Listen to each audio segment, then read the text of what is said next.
अस्सलामुअलैकुम रहमतुल्लाहि वबरकातुहू।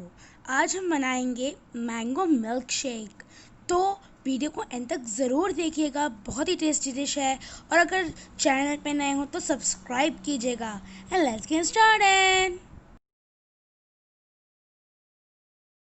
रहमान रहीम। आज हम बनाएंगे मैंगो मिल्क शेक।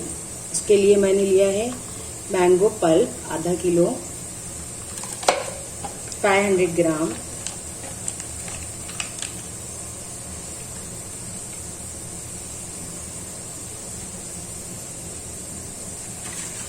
इसमें हम आधा लीटर मिल्क डालेंगे, दूध 500 ml।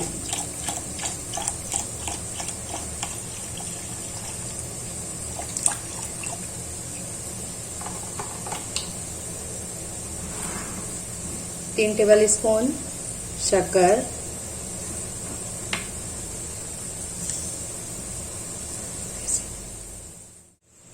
इसमें थोड़े से आइस डालेंगे, ice cubes,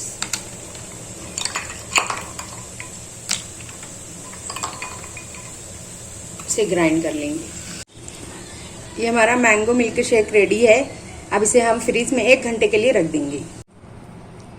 mango milk shake ready है। क्रीम से और ये मैंगो के पीसेस से टॉपिंग करेंगे। जरूर ट्राई कीजिए। हमारी वीडियो को लाइक कीजिए, शेयर कीजिए और हमारे चैनल को सब्सक्राइब करना ना भूलें। जज़ाकल्लाहु खैरन।